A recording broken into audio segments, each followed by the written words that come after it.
ಸೃಷ್ಟಿ, ಸ್ಥಿತಿ, ಲಯ ಈ ಮೂರು ಕರ್ತವ್ಯಗಳಲ್ಲಿ ಲಯದ ಜವಾಬ್ದಾರಿಯನ್ನು ಹೊತ್ತಂತಹ ಶಿವನ ಶಕ್ತಿ, ಶಿವನ ತತ್ವಗಳು ಬಹಳ ಪರಿಣಾಮಕಾರಿ. ಶಿವ ಅಂತ ಹೇಳುವ ಹೆಸರೇ ಮಂಗಳಕಾರಿ, ಕೃಪೆಯುಳ್ಳ, ಪರೋಪಕಾರಿ, ಸೌಮ್ಯವಾದ ಹೀಗೆ ಬೇರೆ ಬೇರೆ ಅರ್ಥವನ್ನು ನೀಡ್ತದೆ. ಶಿವನನ್ನು ಮಹಾನ್ ಯೋಗಿ ಅಂತ ಹೇಳಿ ಕರೀತಾರೆ.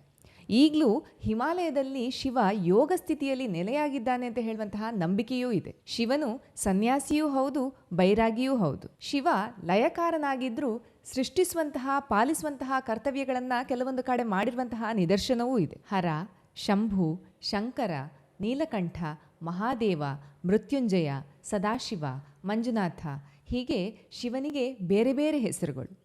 ಇವನ ಭಕ್ತರು ಮಾತ್ರ ಕೋಟಿ ಸಂಖ್ಯೆಯಲ್ಲಿ. ಅದರಲ್ಲೂ ಅನನ್ಯ ಭಕ್ತಿಯಿಂದ ಮೋಕ್ಷ ಮಾರ್ಗವನ್ನು ಅನುಸರಿಸುವಂಥವರು ಹಲವರು. ನಮ್ಮ ದೇಶದಲ್ಲಿ ಅಘೋರಿಗಳು ಅಥವಾ ನಾಗಸಾಧುಗಳು ಅಂತ ನಾವು ಯಾರನ್ನು ಕರಿತೇವೆ, ಅವರು ಶಿವನ ಪರಮ ಭಕ್ತರು. ದೇವರು ಅಂತ ಹೇಳಿದ ಕೂಡಲೇ ನಮಗೆಲ್ಲ ಬರುವಂತಹ ಕಲ್ಪನೆ, ದೇವರು ಬೇರೆ ಬೇರೆ ಕಾಲದಲ್ಲಿ ಬೇರೆ ಬೇರೆ ರೂಪದಲ್ಲಿ ಅವತಾರಗಳನ್ನು ತಾಳಿ ಬರ್ತಾರೆ ಅಂತ ಹೇಳಿ. ವಿಷ್ಣುವಿನ ದಶಾವತಾರದ ಬಗ್ಗೆ ನಾವೆಲ್ಲರೂ ವಿಷಯಗಳನ್ನು ತಿಳ್ಕೊಂಡಿದ್ದೇವೆ. ಆದರೆ ಶಿವನ ಅವತಾರದ ಬಗ್ಗೆ ನಮಗೆ ವಿಷಯಗಳು ಸಿಕ್ಕಿರುವಂಥದ್ದು, ಮಾಹಿತಿ ಇರುವಂಥದ್ದು ಒಂದಷ್ಟು ಕಡಿಮೆ. ಅದೇ ಕಾರಣದಿಂದ ಆ ವಿಷಯವನ್ನು ಒಂದಷ್ಟು ಅನ್ವೇಷಣೆ ಮಾಡ್ತಾ ಹೋಗಬೇಕಾದ್ರೆ ಶಿವನಿಗೆ ಒಟ್ಟು 19 ಅವತಾರಗಳಿದೆ ಅಂತ ಹೇಳುವಂತಹ ಮಾಹಿತಿ ಸಿಗ್ತದೆ. ಆ ವಿಷಯವನ್ನು ಇವತ್ತು ನಿಮ್ಮ ಜೊತೆ ಹಂಚ್ಕೊಳ್ತಾ ಇದ್ದೇವೆ. ಮೊದಲನೇ ಅವತಾರ ಪಿಪ್ಲಾದ ಅವತಾರ. ಹಿಂದೆ ದದೀಚಿ ಅಂತ ಹೇಳುವಂತಹ ಋಷಿ ಇದ್ದರು. ಆ ಋಷಿಯ ಮಗನಾಗಿ ಹುಟ್ಟಿದವನೇ ಈ ಪಿಪ್ಲಾದ. ಇವನನ್ನು ಶಿವನ ಅವತಾರ ಅಂತ ಹೇಳಿ ಕೂಡ ಕರೀತಾರೆ. ಪಿಪ್ಲಾದ ಬಹಳ ಸಣ್ಣ ವಯಸ್ಸಲ್ಲಿರಬೇಕಾದ್ರೆ ಶನಿಯ ದೆಸೆಯ ಕಾರಣದಿಂದ ದದೀಚಿ ಋಷಿಗಳಿಗೆ ಆಶ್ರಮವನ್ನು ಬಿಡುವಂತಹ ಪರಿಸ್ಥಿತಿ ಬಂತು. ಆ ಸಣ್ಣ ವಯಸ್ಸಿನಲ್ಲಿ ತಾನು ತನ್ನ ತಂದೆಯಿಂದ ದೂರ ಆದೆ ಅಂತ ಹೇಳುವಂತಹ ಬೇಸರದಿಂದ, ಇದಕ್ಕೆಲ್ಲ ಕಾರಣ ಶನಿ ಅಂತ ಹೇಳುವಂತಹ ಸಿಟ್ಟಿನಿಂದ ಶನಿಯನ್ನು ಅವನ ಕಕ್ಷೆಯಿಂದಲೇ ಹೊರಹಾಕಿಬಿಡ್ತಾನೆ ಈ ಪಿಪ್ಲಾದ. ಕೊನೆಗೆ ಶನಿ ಶಿವನನ್ನು ಪ್ರಾರ್ಥಿಸಿ ಕ್ಷಮೆಯನ್ನು ಕೇಳಬೇಕಾದ್ರೆ, ಇನ್ನು ಮುಂದೆ 16 ವರ್ಷಕ್ಕಿಂತ ಸಣ್ಣ ವಯಸ್ಸಿನವರಿಗೆ ಶನಿಯ ತೊಂದರೆ ಇರಬಾರ್ದು, ಶನಿ ತೊಂದರೆಯನ್ನು ನೀಡಬಾರ್ದು ಅಂತ ಹೇಳುವಂತಹ ಷರತ್ತಿನ ಜೊತೆಗೆ ಶನಿಯನ್ನು ಮತ್ತೆ ಪುನಃ ಕಕ್ಷೆಗೆ ಸೇರಿಸಲಾಯಿತು. ಆದ್ದರಿಂದಲೇ ಶನಿ ದೋಷಕ್ಕೆ ಈ ಪಿಪ್ಲಾದನ ಪೂಜೆಯು ಸೂಕ್ತ ಅಂತ ಕೆಲವು ಕಡೆ ಹೇಳೋದನ್ನು ಕೇಳಿರ್ತೇವೆ. ಎರಡನೇ ಅವತಾರ ನಂದಿ ಅವತಾರ. ಹಿಂದೆ ಶಿಲಾದ ಅಂತ ಹೇಳುವಂತಹ ಋಷಿ ಮಕ್ಕಳ ಪ್ರಾಪ್ತಿಗಾಗಿ ಶಿವನನ್ನು ಕುರಿತು ತಪಸ್ಸನ್ನು ಮಾಡ್ತಾನೆ. ಅವನ ಭಕ್ತಿಗೆ ಮೆಚ್ಚಿದಂತಹ ಶಿವ ಸ್ವತಃ ತಾನೇ ನಂದಿಯ ರೂಪದಲ್ಲಿ ಶಿಲಾದನಿಗೆ ಮಗುವಾಗಿ ಜನಿಸ್ತಾನೆ. ಈ ನಂದಿ ಭಕ್ತಿ ಹಾಗೂ ವಿಧೇಯತೆಯ ಪ್ರತೀಕ. ಮುಂದೆ ನಂದಿಯನ್ನ ಕೈಲಾಸದ ರಕ್ಷಕನಾಗಿ ಶಿವನ ವಾಹನವಾಗಿ ನೇಮಿಸಲಾಗ್ತದೆ. ಮೂರನೇ ಅವತಾರ ವೀರಭದ್ರಾವತಾರ. ಇದನ್ನ ಶಿವನ ಅತ್ಯಂತ ಬಲಿಷ್ಠ ಹಾಗೂ ಕ್ರೂರ ಅವತಾರ ಅಂತ ಹೇಳಿ ಕರೀತಾರೆ. ಹಿಂದೆ ಪ್ರಜಾಪತಿ ದಕ್ಷ ಯಜ್ಞವನ್ನು ಮಾಡಿರುವಂತಹ ಕಥೆಯನ್ನು ನಾವೆಲ್ಲರೂ ಕೇಳಿದ್ದೇವೆ. ಆ ಯಜ್ಞದ ಸಮಯದಲ್ಲಿ ದಕ್ಷನ ಮಗಳಾದಂತಹ ಸತಿ ತನಗೆ ಹಾಗೂ ತನ್ನ ಪತಿಗಾದಂತಹ ಅವಮಾನದಿಂದ ಬೇಸರಗೊಂಡು ಆ ಯಜ್ಞಕುಂಡಕ್ಕೆ ಹಾರಿ ತನ್ನ ಪ್ರಾಣವನ್ನು ಬಿಡ್ತಾಳೆ. ಇದರಿಂದ ಸಿಟ್ಟುಗೊಂಡಂತಹ ಪರಶಿವನ ಜಟೆಯಿಂದ ವೀರಭದ್ರ ಹಾಗೂ ಭದ್ರಕಾಳಿ ಸೃಷ್ಟಿಯಾಗಿ ದಕ್ಷನ ತಲೆಯನ್ನು ಕತ್ತರಿಸಿದಂತಹ ಅವತಾರವೇ ಈ ವೀರಭದ್ರ ಅವತಾರ. ಇದನ್ನ ಲಯಕಾರನ ಅವತಾರ ಅಂತಲೂ ಕರೀತಾರೆ. ಮುಂದಿನ ಅವತಾರ ಭೈರವ ಅವತಾರ. ಮೂಲದಲ್ಲಿ ಬ್ರಹ್ಮನಿಗೆ 5 ತಲೆಗಳಿತ್ತು. ಅದರಲ್ಲಿ 5ನೇ ತಲೆ ತಾನೇ ಸೃಷ್ಟಿಕರ್ತ ಅಂತ ಹೇಳಿ ಅಹಂಕಾರದಿಂದ ವರ್ತಿಸ್ತಾ ಇತ್ತು. ಒಂದ್ಸಲ ಅಂತೂ ಬ್ರಹ್ಮ ಶಿವನನ್ನೇ ಅವಮಾನಿಸಬೇಕಾದ್ರೆ ಕೋಪಗೊಂಡಂತಹ ಶಿವ ಭೈರವ ಅವತಾರವನ್ನ ತಾಳಿ ಬ್ರಹ್ಮನ ಆ 5ನೇ ತಲೆಯನ್ನ ಕತ್ತರಿಸಿ ತೆಗೀತಾನಂತೆ. ಅಂದಿನಿಂದ ಬ್ರಹ್ಮ ಚತುರ್ಮುಖ ಬ್ರಹ್ಮ ಅಂತ ಹೇಳಿ ಅನಿಸ್ಕೊಳ್ತಾನೆ. ಅದರ ಜೊತೆಗೆ ಈ ಭೈರವನ ಅವತಾರ ಶಿವನ ಉಗ್ರ ಅವತಾರಗಳಲ್ಲಿ ಒಂದು ಅಂತಲೂ ಕರೀತಾರೆ. ಮುಂದೆ ಸತಿಯ ಶಕ್ತಿಪೀಠಗಳನ್ನು ಸಂರಕ್ಷಣೆ ಮಾಡುವಂತಹ ದೇವತೆಯಾಗಿ ಈ ಭೈರವನಿಗೆ ಜವಾಬ್ದಾರಿಯನ್ನು ನೀಡಲಾಯಿತು. ಮುಂದಿನ ಅವತಾರ ಅಶ್ವತ್ಥಾಮ ಅವತಾರ. ಹಿಂದೆ ದ್ರೋಣಾಚಾರ್ಯರು ಶಿವನನ್ನು ತಪಸ್ಸು ಮಾಡಿ ನೀನೇ ನನ್ನ ಮಗನಾಗಿ ಹುಟ್ಟಬೇಕು ಅಂತ ಹೇಳಿ ಕೇಳ್ಕೊಂಡ್ರಂತೆ. ಆಗ ಅವರ ಭಕ್ತಿಗೆ ಮೆಚ್ಚಿದಂತಹ ಶಿವ ಅವರ ಮಗನಾಗಿ ಅಶ್ವತ್ಥಾಮನಾಗಿ ಹುಡ್ತಾನೆ. ಮುಂದೆ 7 ಚಿರಂಜೀವಿಗಳಲ್ಲಿ ಈ ಅಶ್ವತ್ಥಾಮನು ಒಬ್ಬ ಅಂತ ಹೇಳಿ ಹೇಳಲಾಗ್ತದೆ. ಮುಂದಿನ ಅವತಾರ ಶರಭ ಅವತಾರ. ಸಿಂಹ ಹಾಗೂ ಪಕ್ಷಿಯ ಸಮೀಕರಣವಾಗಿರುವಂತಹ ಈ ಅವತಾರ ಅತ್ಯಂತ ಭಯಾನಕ. ಹಿಂದೆ ಹಿರಣ್ಯಕಶ್ಯಪು ಅಂತ ಹೇಳುವಂತಹ ರಾಕ್ಷಸನನ್ನು ಕೊಲ್ಲಿಕ್ಕೆ ವಿಷ್ಣು ನರಸಿಂಹ ಅವತಾರವನ್ನು ತಾಳ್ತಾನೆ. ಆ ನರಸಿಂಹ ಅವತಾರದಲ್ಲಿ ಉಗ್ರ ರೂಪಿಯಾಗಿ ಬಂದು ಆ ರಾಕ್ಷಸನನ್ನು ಕೊಲ್ಲಬೇಕಾದ್ರೆ ಅವನನ್ನು ಸಮಾಧಾನ ಮಾಡಲಿಕ್ಕೆ ಯಾರಿಂದಲೂ ಸಾಧ್ಯ ಆಗೋದಿಲ್ಲ.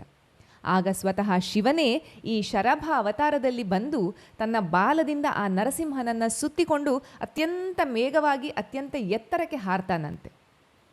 ತುಂಬ ಎತ್ತರಕ್ಕೆ ಹಾರಬೇಕಾದ್ರೆ ಆಗ ನರಸಿಂಹ ಶಾಂತರೂಪಕ್ಕೆ ಬರ್ತಾನೆ. ಅದಕ್ಕಾಗಿ ಈ ನರಸಿಂಹನನ್ನ ಸಮಾಧಾನ ಪಡಿಸಲಿಕ್ಕೆ, ವಿಷ್ಣುವನ್ನ ಸಮಾಧಾನ ಪಡಿಸಲಿಕ್ಕೆ ಶಿವ ಶರಭ ಅವತಾರವನ್ನ ತಾಳ್ತಾನೆ. ಆಗ ಅವನನ್ನ ಶರಭೇಶ್ವರ ಅಂತ ಹೇಳಿ ಕರೀತಾರೆ ಅಂತ ಹೇಳುವಂಥದ್ದು ವಿಶೇಷ. ಮುಂದಿನ ಅವತಾರ ಗೃಹಪತಿ ಅವತಾರ. ಋಷಿ ವಿಶ್ವನರ್ ಹಾಗೂ ಶುಚಿಸ್ಮತಿ ದಂಪತಿಗಳು ಮಗುವಿಗಾಗಿ ಶಿವನನ್ನ ಪ್ರಾರ್ಥಿಸ್ತಾರೆ. ಆಗ ಸ್ವತಃ ಶಿವ ತಾನೇ ಅವರಿಗೆ ಮಗುವಾಗಿ ಗೃಹಪತಿ ಅವತಾರವನ್ನ ತಾಳ್ತಾನೆ. ಸಕಲ ವೇದ ಪಾರಂಗತನಾದಂತಹ ಈ ಮಗುವಿಗೆ ಜಾತಕದ ಪ್ರಕಾರ ಆಯುಷ್ಯ ಕಡಿಮೆ ಇರ್ತದೆ. ಕಾಶಿಗೆ ಹೋಗಬೇಕು ಅಂತ ಹೇಳುವಂತಹ ಆ ಮಗುವಿನ ಆಸೆಯಂತೆ ಅವರೆಲ್ಲರೂ ಅಲ್ಲಿಗೆ ಹೋಗಬೇಕಾದ್ರೆ ಇಂದ್ರ ಅವನ ಭಕ್ತಿಯನ್ನ ಪರೀಕ್ಷಿಸುವ ಸಲುವಾಗಿ ತನ್ನ ವಜ್ರಾಯುಧದಿಂದ ಧಾಳಿಗೆ ಮುಂದಾಗ್ತಾನೆ. ಆ ಸಂದರ್ಭದಲ್ಲಿ ಗೃಹಪತಿಯನ್ನ ಸ್ವತಃ ಶಿವನೇ ಬಂದು ಕಾಪಾಡಿ ಅವನಿಗೆ ಅಮರತ್ವವನ್ನ ನೀಡ್ತಾನೆ. ಮುಂದೆ ಇದೇ ಗೃಹಪತಿಯನ್ನ ಎಲ್ಲ ದಿಕ್ಕುಗಳಿಗೆ ಅಧಿಪತಿ ದೇವತೆಯನ್ನಾಗಿ ಮಾಡಲಾಗ್ತದೆ. ಮುಂದಿನ ಅವತಾರ ದುರ್ವಾಸ ಅವತಾರ. ಋಷಿ ಅತ್ರಿ ಹಾಗೂ ಅವರ ಪತ್ನಿ ಅನಸೂಯ ಇವರಿಗೆ ಹುಟ್ಟಿದಂತಹ ಮಗುವೇ ದುರ್ವಾಸ. ಇವನು ಶಿವನ ಅವತಾರಗಳಲ್ಲಿ ಒಂದು. ದುರ್ವಾಸ ಮುನಿಗಳು ಕೋಪಕ್ಕೆ ಬಹಳ ಹೆಸರುವಾಸಿ ಅಂತ ಹೇಳುವಂಥದ್ದು ನಮಗೆಲ್ಲರಿಗೂ ತಿಳಿದಿರುವಂತಹ ವಿಷಯ. ವಿಶ್ವದ ಶಿಸ್ತನ್ನ ಕಾಪಾಡಲಿಕ್ಕೆ ಶಿವ ದುರ್ವಾಸ ಮುನಿಗಳ ಅವತಾರವನ್ನ ತಾಳಿದ್ರು ಅಂತ ಹೇಳ್ತಾರೆ. ಮುಂದಿನ ಅವತಾರ ವೃಷಭ ಅವತಾರ. ವೃಷಭ ಅಂತ ಹೇಳಿದ್ರೆ ಹೋರಿ ಅಂತ ಹೇಳುವಂತಹ ಅರ್ಥ. ಅಂದರೆ ಇದು ಹೋರಿಯ ಅವತಾರ ಅಂತ. ಹಿಂದೆ ಸಮುದ್ರ ಮಥನದ ಸಮಯದಲ್ಲಿ ವಿಷ್ಣು ರಾಕ್ಷಸರನ್ನೆಲ್ಲ ಮೋಹಗೊಳಿಸಲಿಕ್ಕೆ ಮೋಹಿನಿಯ ಅವತಾರವನ್ನು ತಾಳಿ ಆ ರಾಕ್ಷಸರನ್ನೆಲ್ಲ ಪಾತಾಳಕ್ಕೆ ಕರ್ಕೊಂಡು ಹೋಗ್ತಾನೆ.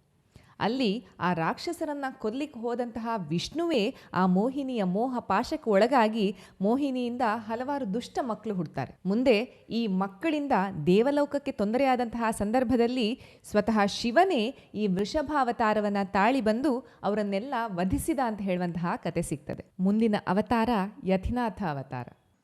ಆಹುಕ ಅಂತ ಹೇಳುವಂತಹ ಒಬ್ಬ ವ್ಯಕ್ತಿ ಆತಿಥ್ಯಕ್ಕೆ ಬಹಳ ಹೆಸರುವಾಸಿಯಾಗಿದ್ದ. ಜೊತೆಗೆ ಇವನು ಶಿವನ ಪರಮ ಭಕ್ತ.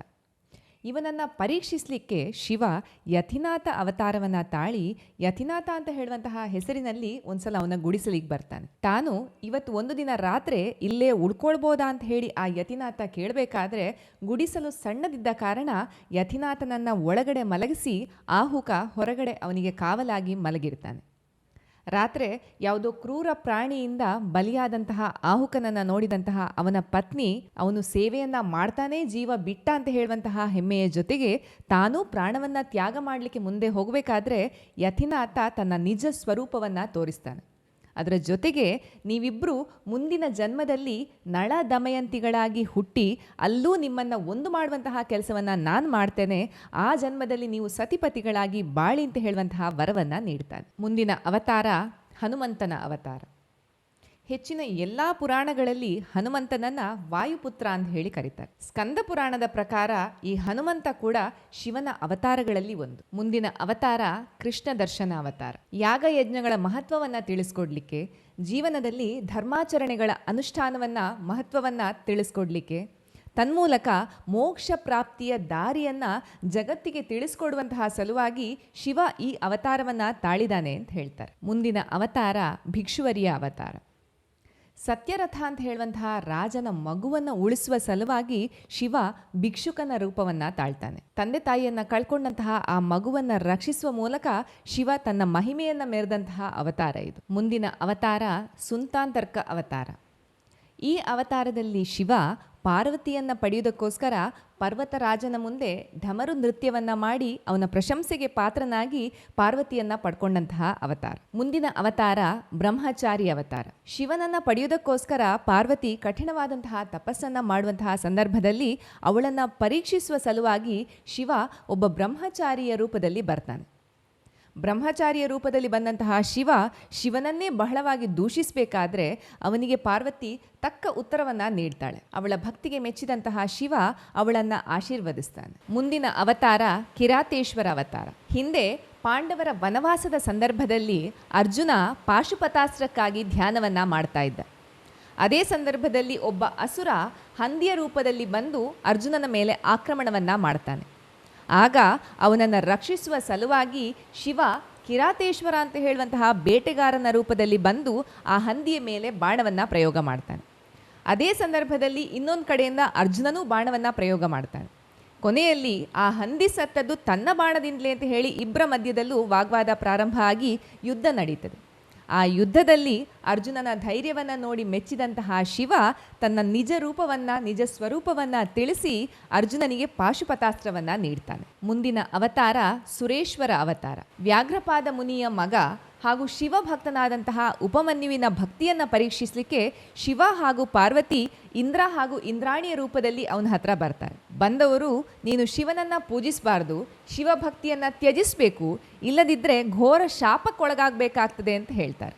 ಆದರೆ ಶಿವನ ಪರಮ ಭಕ್ತನಾದಂತಹ ಉಪಮನ್ಯು ಯಾವುದೇ ಕಾರಣಕ್ಕೂ ನಾನು ಶಿವಭಕ್ತಿಯನ್ನು ಬಿಡುವುದಿಲ್ಲ ಅಂತ ಹೇಳಿ ದೃಢ ನಿಶ್ಚಯವನ್ನು ತಿಳಿಸಬೇಕಾದ್ರೆ ಅವನ ಭಕ್ತಿಯನ್ನು ಮೆಚ್ಚಿದಂತಹ ಶಿವ, ಇನ್ನು ಮುಂದೆ ನಾವು ಇದೇ ಆಶ್ರಮದಲ್ಲಿ ನಿನ್ನೊಂದಿಗೇ ವಾಸಿಸ್ತೇವೆ ಅಂತ ಹೇಳ್ತಾರೆ. ಇಂದ್ರನ ರೂಪದಲ್ಲಿ ಬಂದಂತಹ ಶಿವ, ಅದೇ ಕಾರಣದಿಂದ ಅವನಿಗೆ ಈ ಅವತಾರದಲ್ಲಿ ಸುರೇಶ್ವರ ಅಂತ ಹೇಳುವಂತಹ ಹೆಸರು ಬಂತು. ಮುಂದಿನ ಅವತಾರ ಯಕ್ಷೇಶ್ವರ ಅವತಾರ. ಸಮುದ್ರ ಮಥನದ ಗೆಲುವಿನಿಂದ ದೇವತೆಗಳಿಗೆ ಬಂದಂತಹ ಅಹಂಕಾರವನ್ನ ಅವರಿಂದ ದೂರ ಮಾಡಲಿಕ್ಕೆ ಶಿವ ತಾಳಿದಂತಹ ಅವತಾರ ಇದು. ಹಲವಾರು ಅಸುರರನ್ನ ಕೊಂದ ಮೇಲೆ, ಅವರನ್ನ ನಾಶ ಮಾಡಿದ ಮೇಲೆ ದೇವತೆಗಳು ಬಹಳ ಅಹಂಕಾರದಿಂದ ವರ್ತಿಸ್ತಾ ಇರ್ತಾರೆ. ಆ ಸಂದರ್ಭದಲ್ಲಿ ಶಿವ ಯಕ್ಷೇಶ್ವರನಾಗಿ ಅವತಾರವನ್ನ ತಾಳಿ ಆ ದೇವತೆಗಳ ಹತ್ರ ಒಂದು ಹುಲ್ಲು ಕಡ್ಡಿಯನ್ನ ಕೊಟ್ಟು ಅದನ್ನ ತುಂಡರಿಸುವಂತೆ ಹೇಳ್ತಾನೆ. ಆದರೆ ಆ ಒಂದು ಹುಲ್ಲು ಕಡ್ಡಿಯನ್ನು ತುಂಡರಿಸಲಿಕ್ಕೆ ದೇವತೆಗಳಿಗೆ ಸಾಧ್ಯವಾಗದೇ ಹೋದಂತಹ ಸಂದರ್ಭದಲ್ಲಿ ಅವರಿಗೆ ತಮ್ಮ ತಪ್ಪಿನ ಅರಿವಾಗ್ತದೆ. ಆ ಅರಿವನ್ನು ಮೂಡಿಸಲಿಕ್ಕೆ ಶಿವ ಧರಿಸಿದಂತಹ ಅವತಾರವೇ ಯಕ್ಷೇಶ್ವರ ಅವತಾರ. ಮುಂದಿನ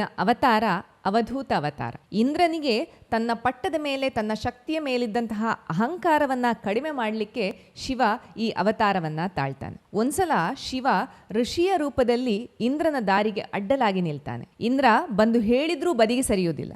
ಅದರ ಜೊತೆಗೆ ಬಲ ಪ್ರಯೋಗವನ್ನು ಮಾಡಿದರೂ ಕೂಡ ಶಿವನನ್ನು ಬದಿಗೆ ಸರಿಸಲಿಕ್ಕೆ ಸಾಧ್ಯ ಆಗೋದಿಲ್ಲ. ಆಗ ಇಂದ್ರನಿಗೆ ತನ್ನ ತಪ್ಪಿನ ಅರಿವಾಗ್ತದೆ, ತನ್ನ ಅಹಂಕಾರವನ್ನು ಅವನು ಕಳ್ಕೊಳ್ತಾನೆ. ಆ ಸಂದರ್ಭದಲ್ಲಿ ಶಿವ ತನ್ನ ನಿಜ ಸ್ವರೂಪವನ್ನು ಇಂದ್ರನಿಗೆ ತೋರಿಸ್ತಾನೆ. ಅವತಾರ ಅಂತ ಹೇಳಿದ ಕೂಡಲೇ ಅದು ಎಲ್ಲವೂ ಒಂದೇ ಶಕ್ತಿಯ ಬೇರೆ ಬೇರೆ ರೂಪಗಳು. ಪುರಾಣದ ಕಥೆಗಳಲ್ಲಿ ಬೇರೆ ಬೇರೆ ದೇವರ ಬೇರೆ ಬೇರೆ ಅವತಾರಗಳನ್ನು ನೋಡಿ, ಅದು ಎಲ್ಲವೂ ಬೇರೆ ಬೇರೆ ಸಂದರ್ಭದಲ್ಲಿ ಯಾವುದೋ ಒಂದು ಕಾರಣದಿಂದಲೇ ಹುಟ್ಟಿದಂತಹ ಅವತಾರ. ಅಂದರೆ ಸಂದರ್ಭಕ್ಕನುಗುಣವಾಗಿ ದೇವತೆಗಳಿಗೆ ಇರ್ಬೋದು ಅಥವಾ ಮನುಷ್ಯರಿಗೆ ಇರ್ಬೋದು, ನಮಗೆ ಬದುಕಿನ ಪಾಠವನ್ನು ಹೇಳಿಕೊಡ್ಲಿಕ್ಕೆ, ಸಂಸ್ಕಾರವನ್ನು ಕಲಿಸ್ಕೊಡುವಂತಹ ಉದ್ದೇಶದಿಂದಲೇ ಈ ಎಲ್ಲ ಅವತಾರಗಳು ಹುಟ್ಕೊಂಡಿರ್ತದೆ. ಈ ಎಲ್ಲ ಅವತಾರಗಳ ಸತ್ಯಾಸತ್ಯತೆಯನ್ನು ನೋಡೋದ್ರ ಬದಲು ಅದರ ಹಿಂದಿರುವಂತಹ ಉದ್ದೇಶ, ಅದರ ಹಿಂದಿರುವಂತಹ ನೀತಿಯನ್ನು ನಾವು ಅರ್ಥ ಮಾಡಿಕೊಂಡ್ರೆ ಅದೇ ನಮ್ಮ ಬದುಕಿನ ಪಾಠ ಅಂತ ಹೇಳ್ತಾ, ಇನ್ನೊಂದು ಇಂಟ್ರೆಸ್ಟಿಂಗ್ ವಿಷಯವನ್ನು ಮುಂದಿನ ವಿಡಿಯೋದಲ್ಲಿ ನಿಮ್ಮೊಂದಿಗೆ ಹಂಚ್ಕೊಳ್ಳಿಕ್ಕೆ ಬರ್ತೇವೆ ಟೀಮ್ ಅನರ್ಥಿಂಗ್ ಅನ್ವೇಷಣೆಯಲ್ಲಿ.